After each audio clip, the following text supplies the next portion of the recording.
Here's the third optimization problem. This one's about the shortest distance between 2 points, and we're going to use calculus to solve this problem. So this is the third video in the series. Make sure you've watched the first 2 videos, and if you want to try some more practice problems now that you have followed along with these examples, make sure you follow the link in the description to the link on jensenmath.ca where I've got the set of practice problems and the solutions there as well.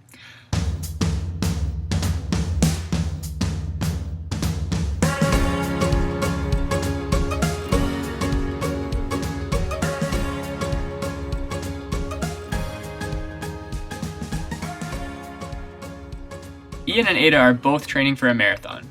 Ian's house is located 20 kilometers north of Ada's house. At 9 a.m. one Saturday, Ian leaves his house and jogs south at 8 kilometers an hour.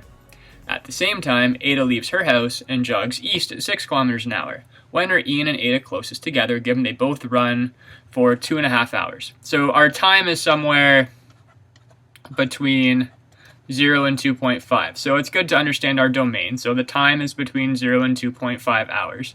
And at the beginning, Ian is 20 kilometers away from the house. So I've labeled this Ian, Ada, and the house. So Ian is 20 kilometers north of the house, and he's running south towards the house. Ada is running east away from the house. At what time are they closest together? So we're looking at when is this side at a minimum distance.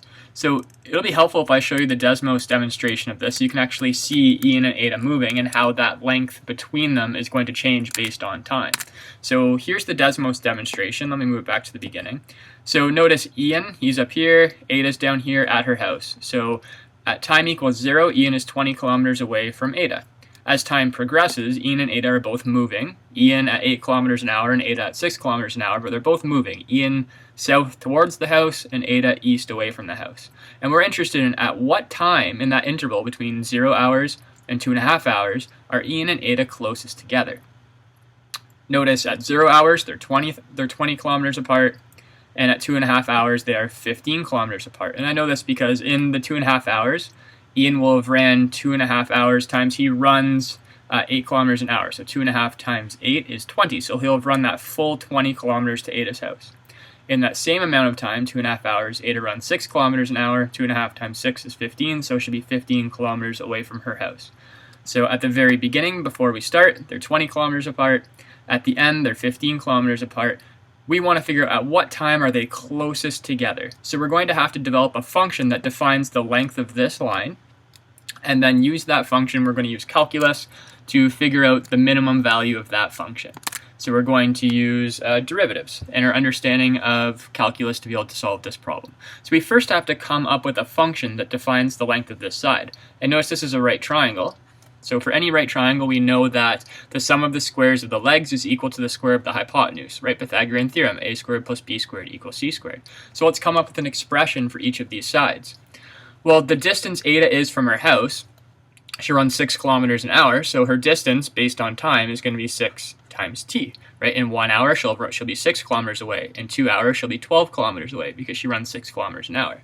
Now, Ian, he started off 20 kilometers away, but that distance that he is from the house, since he's running towards the house, is going to decrease by 8 kilometers every hour because he runs at 8 kilometers an hour. So these are my expressions for the two sides. Now, based on those two expressions, I can come up with an equation that describes the length of this line. And I'll call this line d. And we'll write an equation for d at t, right? The length of the hypotenuse with respect to time. And I can do that by knowing the relationship between the sides, right? This squared plus this squared equals this squared. So d at t squared equals 20 minus 8t squared plus 6t squared. So d at t squared equals, let me just expand these out. So 20 minus 8t squared, this is a perfect square trinomial. So imagine foiling it in your mind, right? 20 minus 8t times another 20 minus 8t. So 20 times 20 is 400. And then I'll have, maybe I should write this out for you just off to the side. So we've got 20 minus 8t squared. Remember that means 20 minus 8t times another 20 minus 8t. So we did the first product, that's 400. Our next product is 20 times negative 8t, so that'd be negative 160t. Our next product is another one of those, so minus another 160t plus 64t squared. And then 6t all squared is 36t squared. and then I'll collect my like terms. So d at t squared equals 400. I'll collect these two like terms here, so minus 320t, and then collect these, that's 100t squared. I want my function not to have this squared on here, right? I want the expression d at t isolated, so I'll move the squared over, that's square rooting. I'll write it as an exponent of a half, that'll make it easier when I start differentiating. There we go. Okay, so now this is the function that describes the distance between the two people, Ian and Ada, right? It describes the length of that line right there. So this function is a function of time. And what I'm interested in, when is the value of this function at its minimum?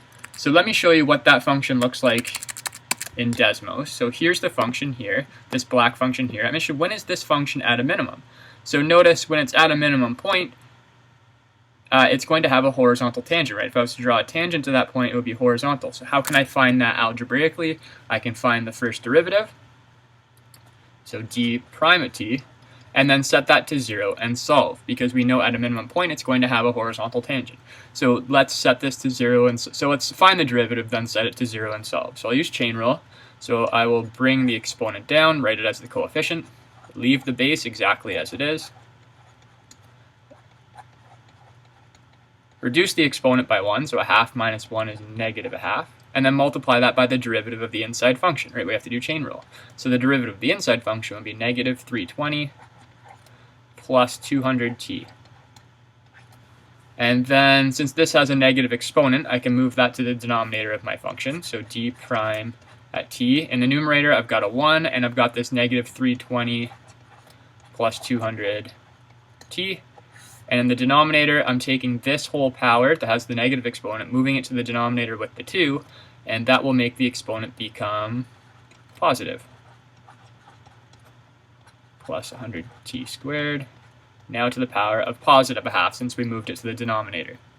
So I want to figure out, so this is the derivative. This tells me the slope of the tangent at any point on the original function that I want, and I'm interested in finding when is the tangent slope 0, because that's when I'm going to have a max or a min point. In this case, it's going to be a min. So I'll set this to 0 and solve. Now what makes a fraction be 0 is if the numerator is 0, right? 0 divided by a number that's not 0 is 0. So I'm just interested in when is this numerator 0, and that will tell me when the value of the whole derivative is 0.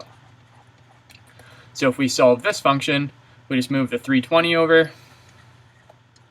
200t, and then divide the 200, t equals 320 over 200, and we get 1.6. So t equals 1.6 hours.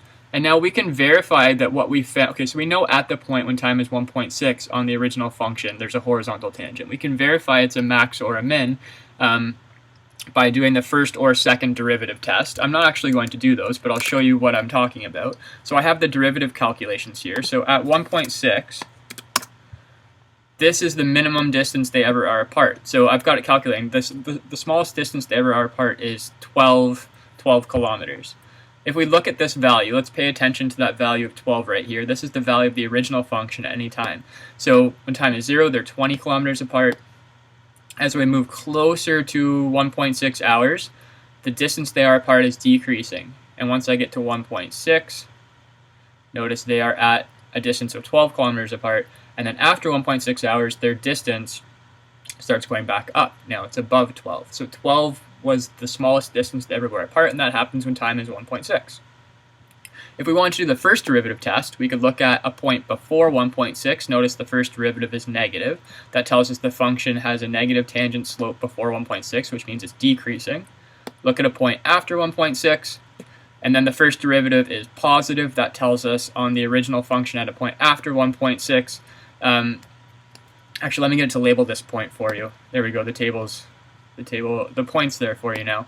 So notice a point after 1.6 would have a positive tangent slope, which means the function is increasing.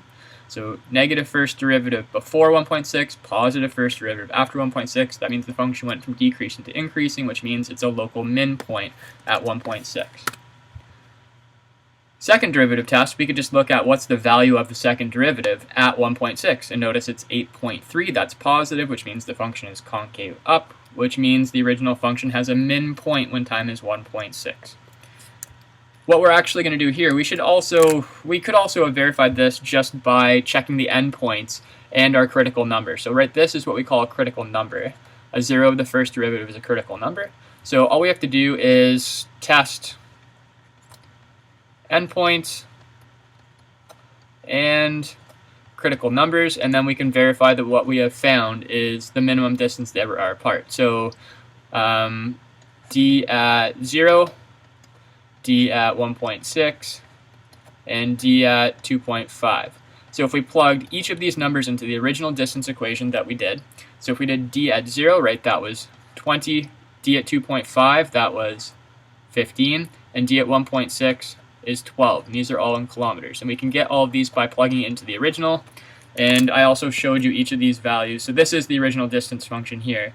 When we plugged in each of those values, right, 0, the distance was 20, 2.5, the distance was 15, at 1.6, the distance was 12. So this, in fact, is the min distance right here.